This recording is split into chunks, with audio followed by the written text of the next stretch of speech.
जय यीशु।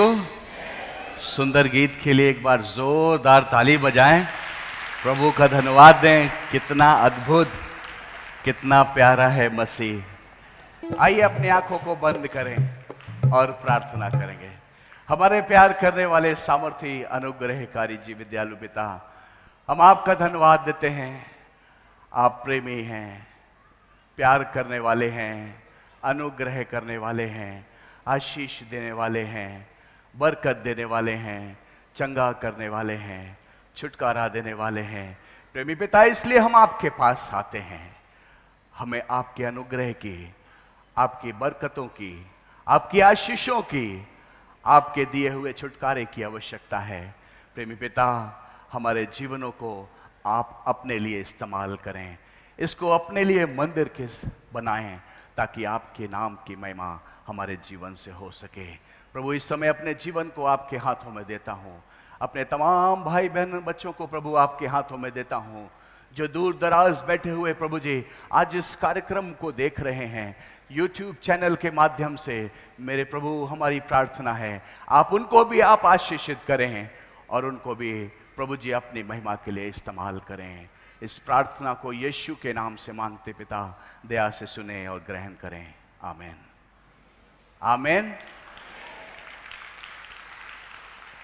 पहला कुरिन्थियों उसका 3 अध्याय 16 और 17वां पद।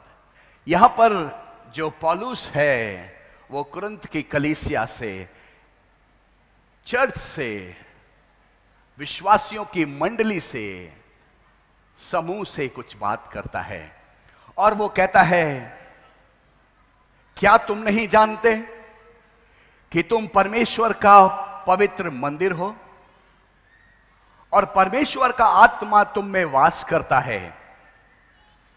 यदि कोई परमेश्वर के मंदिर को नाश करेगा तो परमेश्वर उसे नाश करेगा, क्योंकि परमेश्वर का मंदिर पवित्र है और वो तुम हो।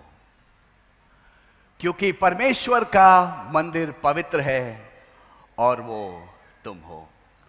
यहां पर पौलुस 2 बातों को समझाना चाहता है और 2 बातें वो हमारे और आपके जीवन में रखना चाहता है।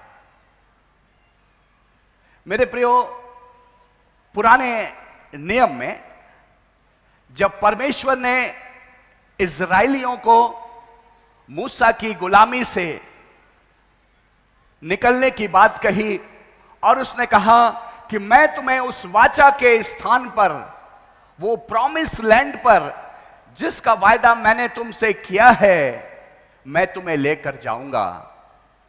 और तब लोग कहने लगे, प्रभु हम कैसे जानेंगे कि तू हमें लेकर के जाएगा?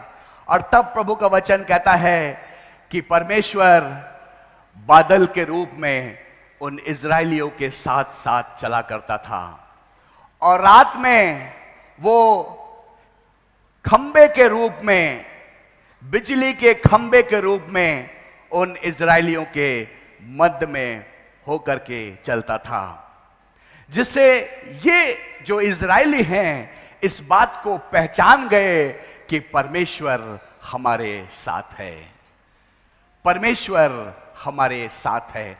आज भी मेरे प्रियो, प्रभु का वचन कहता है, जहां पर 2 या 3 मेरे नाम से जमा होंगे, मैं उनके साथ होऊंगा, मैं उनके संग होऊंगा। हम में से हर एक जन इस बात पर विश्वास करता है कि प्रभु हमारे मध्य में है, क्योंकि वो अपने वायदों का सच्चा परमेश्वर है। पुराने नियम में परमेश्वर बाहरी रूप से अपने लोगों के साथ साथ रहता था, लेकिन जब हम नए नियम में पढ़ते हैं तो उसकी उपस्थिति बाहरी ना होकर के हमारे भीतर होती है, पवित्र आत्मा के रूप में। वो हमारे और आपके साथ साथ चलता है, हमारे आपके साथ साथ रहता है। पौलुस 2 प्रकार के प्रश्न कर रहा है। क्या तुम नहीं जानते कि तुम कौन हो? क्या तुम जानते हो कि तुम कौन हो? मेरे प्रियो, दूसरी बात वो करता है, तुम किसके हो, अर्थात ये मंदिर किसका है। ज्यादातर लोग, मनुष्य जो है वो अपनी दयनीय स्थिति को याद करता है, अपने उन बातों को जो उसकी जीवन की परिस्थिति अच्छी नहीं होती है उन्हें वो याद करता है। कई बार हम अपने आप को कमजोर कह के संबोधित करते हैं, कई बार हम अपने आप को बहुत छोटा कहते हैं, कई बार हम अपने आप को अयोग्य कहते हैं, कई बार हम अपने आप को पापी कहते हैं। परंतु मैं आपको बताऊं कि पौलुस जो है इस बात को बताना चाहता है कि ये अपमानजनक स्थिति से हमें बाहर निकल करके आना है, क्योंकि हम विशेष हैं, क्योंकि हम विशेष हैं। और इसीलिए जब आप पुराने नियम में देखेंगे तो उस परमेश्वर को जिसे हम याहवे के नाम से जानते हैं, जिसे याहवे कहा जाता है, यहोवा कहा जाता था, उसका नाम लेने से मनुष्य डरता था, क्योंकि वो ये सोचता था कि मेरी स्थिति तो कहीं है ही नहीं, मैं तो इस योग्य भी नहीं हूं कि उस परमेश्वर का नाम अपने अपवित्र होठों से लूं, क्योंकि वो तो बहुत पवित्र है, इसलिए उसका पवित्र नाम तो हम ले ही नहीं सकते। मेरे प्रियो, लेकिन पौलुस जो है वो कलीसिया को उत्साहित करना चाहता है और वो कहना चाहता है इस मृतक और झूठी अवस्था से हमको और आपको छूटना है। वो ये बताना चाहता है कि मैं और आप बहुमूल्य हैं, मैं और आप विशेष हैं, मैं और आप अलौकिक हैं, मैं और आप अद्भुत हैं, क्योंकि लिखा है कि तुम कौन हो। निर्गमन की पुस्तक उसके 4 अध्याय को जब आप 10 और 11 और आगे के पदों को पढ़ेंगे तो परमेश्वर जो है वो मूसा को भेजता है इज़राइल को उस फिरौन की गुलामी से आजाद करने की बात करता है। और तब मूसा परमेश्वर को अपनी कमजोरी गिनाने लगता है, अपनी कमजोरी, और वो कहता है प्रभु मैं इस योग्य नहीं हूं, मैं बहुत तुच्छ हूं, मेरी बात पर कैसे विश्वास वो राजा करेगा और इजरायलियों को जाने देगा, वो तो मैं जब बोलूंगा तो वो हंसेगा, क्योंकि मैं बोलने में भद्दा हूं, क्योंकि मैं तुतलाता हूं। कई बार तुतलाते हुए बच्चों को आपने सुना होगा, बड़ा अच्छा लगता है जब हम बच्चों को तुतलाता हुआ सुनते हैं। नाना नानी दादा दादी के घर में जब नए नए बच्चे परिवार में आते हैं और जब धीमे से बोलना सीखते हैं तो उनकी बातों को सुन करके लगता है बस सुनते ही रहो, अच्छा लगता है, मजाक नहीं उड़ाने का मन करता है, क्योंकि उनकी अवस्था वही है। छोटा बच्चा तुतला के ही बोलता है, यह उसके जीवन का आरंभ है। लेकिन अगर कोई सियाना भी इसी प्रकार से तुतला के बोले तो मैं और आप उसके ऊपर हंसते हैं। यह कोई नई बात नहीं है, यह हम सब जानते हैं। यहां पर मूसा कहता है परमेश्वर जब मैं तोतली भाषा में उस राजा के सामने पहुंचूंगा, फिरौन के सामने, तो लोग मुझ पर हंसेंगे, ये तोतला कहां से आ गया। परमेश्वर कहता है मूसा मत कहे कि मैं अयोग्य हूं, मूसा मत कहे कि मैं छोटा हूं, मूसा मत कहे कि मैं बोलने में भद्दा हूं, परंतु मैं तुझे भेजता हूं, मैं तुझे भेजता हूं। एक घटना है जो मैं आपको सुनाना चाहता हूं, सच्ची घटना है। एक व्यक्ति है जिसके पास बहुत पैसा था, उसके अपने स्कूल चलते हैं, गाड़ियां हैं, नौकर चाकर हैं, बहुत ढेर सारे कर्मचारी हैं, रुपया पैसा धन दौलत सब कुछ है। लेकिन उसकी पत्नी जब अकेले में होती है तो वह रो लिया करती है। और उस व्यक्ति ने, जिसकी पत्नी है, अपनी पत्नी को एक बार, दो बार, चार बार रोते देखा तो उसने पूछा क्यों रोती है। तो उसने हन्ना के समान अपनी व्यथा व्यक्त की कि प्रभु ने हमको सब कुछ दिया है लेकिन संतान नहीं दी है, आशीष नहीं दी है, इसलिए रोना आ जाता है, इसलिए आंखें भर जाती हैं। और उस व्यक्ति ने कहा परेशान मत हो, कुछ ना कोई जरूर उपाय निकलेगा। एक दिन यह व्यक्ति कहीं से अपनी पत्नी के साथ कार में आ रहा था और रास्ते में एक ढाबा पड़ा और उस ढाबे पर ये लोग रुक गए और रुक करके चाय पानी नाश्ता करने लगे।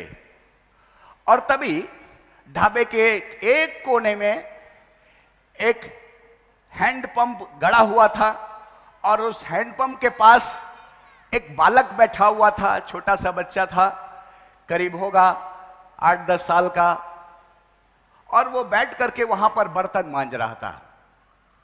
उसने उस व्यक्ति को देखा, व्यक्ति ने उस बच्चे को देखा, उसको बड़ा तरस आया।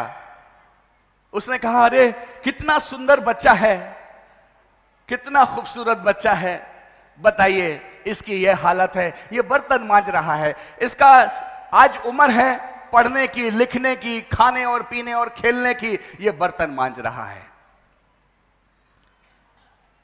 वो होटल के मालिक के पास गया और कहने लगा अरे भैया ये बच्चा कौन है।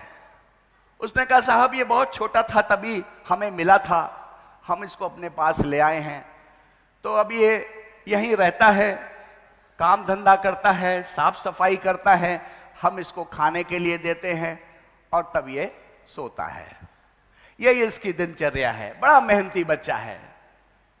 उसने कहा अगर आप बुरा ना माने मैं कुछ कहना चाहता हूं। होटल वाले ने कहा कहिए कहिए, मैं बुरा नहीं मानूंगा। उसने कहा ये बच्चा आप मुझे दे दीजिए। उसने कहा आप कौन हैं, क्या हैं, कैसे हैं। उसने कहा मैं सब बता दूंगा, मैं आपके बच्चे को आपकी बिना अनुमति से नहीं ले जाऊंगा, मैं इसको लिखा पढ़त के साथ अपने घर लेकर के जाऊंगा। और ऐसे ही उसने किया, लिखा पढ़त के साथ उस बच्चे को वो अपने घर लाया। और जब कार में आ रहा था, रास्ते में रोक करके उसने ढेर सारे कपड़े लिए और कपड़े लिए बच्चे के लिए और अपने घर पहुंचा। और गेट पे ही पहुंचते ही उसने आदेश कर दिया, नौकरों से कहा इस बच्चे को खूब नहलाओ धुलाओ बढ़िया से, इसको देखो पैकेट रखे हैं, जो बढ़िया से बढ़िया कपड़ा है इस बच्चे को पहनाओ। और एक भोज करो, खाना दावत करो, शाम को हम बड़ी दावत में इस बच्चे के साथ खाना चाहते हैं। सारी तैयारी की गई, सबने आनंद के साथ उस बच्चे को ग्रहण किया, भोजन खाया और अपने अपने घर चले गए। रात में ये नए माता पिता अपने नए संतान के साथ सो रहे हैं और तभी भोर में इस व्यक्ति की आंख खुलती है और वो देखता है कि बीच में जो बच्चा है वो नहीं है। वो परेशान हो जाता है, अपनी पत्नी को उठाता है, अरे भाई उठो उठो, देखो वो बच्चा नहीं है, कहां चला गया वो बेटा हमारा। वो लोग भागना चालू करते हैं। घर बहुत बड़ा है क्योंकि पैसे वाले लोग हैं। एक कमरे से 2 कमरे, तीसरे कमरे, चौथे कमरे में, सारे कमरों में ढूंढ देते हैं, कहीं नहीं मिलता है। किचन में जाते हैं, किचन के पीछे का दरवाजा खुला हुआ है, कुछ आवाज आ रही है। उसने कहा दरवाजा कैसे खुला है? दरवाजे को थोड़ा सा और खोल करके बाहर जाकर के देखा तो एक नल है। उस नल के पास उस बच्चे ने सारे बर्तन समेट करके वहां पर नल के पास रखे हुए हैं और वो बर्तन मांज रहा है। उन दोनों के आंखों में आंसू आ गए, दोनों की आंखों में आंसू। उन दोनों ने उसको गोद में उठा लिया और उठा करके उसका हाथ धुलाया और कहा बेटा देख, आज के बाद ये तू बर्तन क्यों मांज रहा था? उसने कहा अंकल, मैं जब सुबह उठता हूं तो मेरा पहला काम यही है कि मैं सारे बर्तन समेटता हूं। झाड़ू तो मैंने लगा दी है, लेकिन अब बर्तन जब मांजूंगा तभी तो मुझे खाने को मिलेगा, क्योंकि जहां मैं था मेरे साथ यही हुआ करता था। मेरे प्रियो, परमेश्वर का वचन कहता है कि मैं और आप अपनी स्थिति को देखें। उस बाप ने कहा बेटा अब तुझे बर्तन मांज करके खाने की आवश्यकता नहीं पड़ेगी, क्योंकि मैंने तुझे ले लिया है, अब तू मेरा है। You are my own son, तू मेरा खुद का बेटा है। मत कहना कि तुझे बर्तन मांज कर खाने की जरूरत पड़ेगी। आज जब तू कहेगा, जो तुझे कहना होगा, जो तुझे खाना होगा, जो तुझे पहनना होगा, एक मुंह से शब्द निकलेगा, ये सारे नौकर भागे भागे आ जाएंगे। पौलुस प्रेरित इस प्रकार से कहता है, क्या तुम नहीं जानते कि तुम परमेश्वर का पवित्र मंदिर हो? क्या तुम नहीं जानते कि तुम कौन हो? क्या तुम नहीं जानते कि तुम्हारा स्थान बड़ा विशेष है? फिलिपियों की पत्री उसके 4 अध्याय के 13वें पद में इस प्रकार से लिखा हुआ है, जो मुझे सामर्थ्य देता है उसमें मैं सब कुछ कर सकता हूं। मेरे प्रियो, परमेश्वर हमको और आपको सामर्थी बनाना चाहता है। परमेश्वर हमको और आपको अपनी संतान पर बताना चाहता है। वो चाहता है कि मैं और आप उसका मंदिर हैं। कौन है? उसका मंदिर है। पौलुस कहता है, क्या तुम नहीं जानते कि तुम परमेश्वर का पवित्र मंदिर हो और परमेश्वर का आत्मा तुम में वास करता है? मैं और आप अपनी स्थिति को शायद भूल जाते हैं कि परमेश्वर ने मुझे और आपको बचाने के लिए अपने बेटे को, यीशु मसीह को इस पृथ्वी पर इसलिए भेजा ताकि मैं और आप उस दासत्व से छुड़ाए जाएं, उस बंधुएपन से छुड़ाए जाएं, पाप की प्रधानता हमारे ऊपर से टूट जाए, हमारी दयनीय हालत सुधर जाए, हम और आप उसका मंदिर बन जाएं। जब आप मान लो आपने घर बनाया है तो कौन रहेगा? आप ही तो रहोगे, पड़ोसी को दे देगा। अगर भैंसिया खरीदे हो, दूध के पिएगा? आप ही तो पिएंगे, आपके बच्चा पिएंगे, पड़ोसी थोड़े ना पिएगा दूध। ऐसे ही परमेश्वर ने जब इस मंदिर को बनाया है तो प्रभु का वचन कहता है कि वो इसमें वास करता है। वो इसमें क्या करता है? रहता है, और मेरे और आपके हृदयों में, मेरे और आपके जीवन में रहता है। परमेश्वर का वचन कहता है, देख मैं द्वार पर खड़ा हुआ खटखटाता हूं। बहुत से लोग प्रभु से कहते हैं, प्रभु थोड़ा सा दूर रहना, अंदर मत आना, जरूरत पड़ेगी तो दरवाजा खोल दूंगा तो आ जाना, जब समस्या आए तो खोल दूंगा, पुकारूंगा तो चले आना। लेकिन बाइबल कहती है, देख मैं द्वार पर खड़ा हुआ खटखटाता हूं, जो कोई मेरी आवाज सुन करके अपना हृदय खोलेगा, मैं उसके भीतर प्रवेश करूंगा, उसके साथ खाऊंगा, पीऊंगा और रहूंगा भी। वो चाहता है मैं और आप इस बात को समझ लें कि क्या तुम नहीं जानते कि तुम परमेश्वर का पवित्र मंदिर हो। और जब परमेश्वर का ये मंदिर है तो इसमें परमेश्वर ही वास करना चाहिए। कौन वास करना चाहिए? प्रभु रहना चाहिए। लेकिन अफसोस, कई बार हम परमेश्वर को उपस्थिति या परमेश्वर को न्योता नहीं देते हैं, प्रभु यीशु मसीह को अपने जीवन में आमंत्रित नहीं करते हैं, परंतु हम इस मंदिर को मैला कर देते हैं, इस मंदिर को गंदा कर देते हैं, इस मंदिर में वो चीजें लाकर रखते हैं जो नहीं होना चाहिए।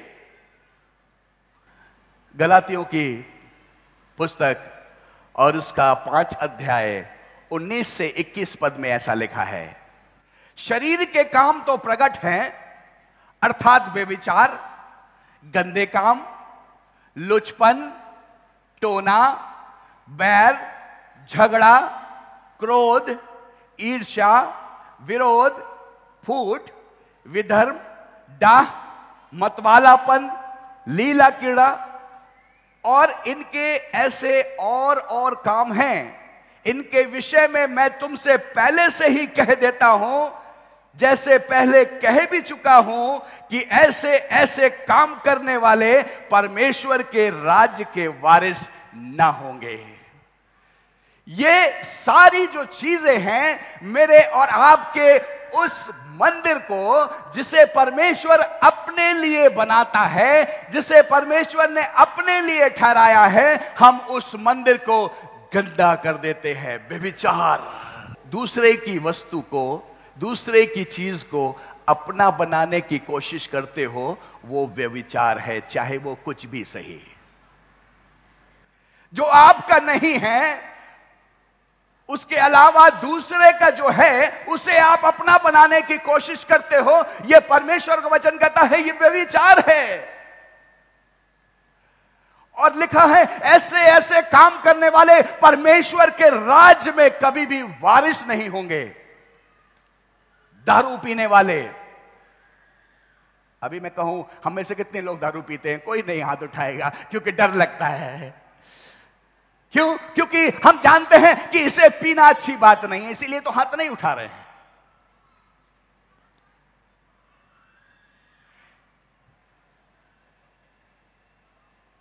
परमेश्वर मुझे और आपको चाहता है कि मैं और आप उसके भवन के रूप में पाए जाएं। कोई भी अपवित्र चीज मेरे और आपके जीवन में प्रवेश नहीं करना चाहिए। और लिखा हुआ है ऐसे ऐसे काम करने वाले उस परमेश्वर के राज में कभी भी स्थापित नहीं होंगे, प्रवेश नहीं करेंगे। आपके पास इस पृथ्वी पर हो सकता है बहुत बड़ी दौलत हो, आप बहुत बड़े व्यक्ति समझे जाते हो, आपका बहुत बड़ा सम्मान हो, कोई फर्क नहीं पड़ता। लेकिन फर्क पड़ता है अगर आप उसके बेटे और बेटी गिने जाते हो। और परमेश्वर कहता है कि हम उस मंदिर को अशुद्ध करते हैं।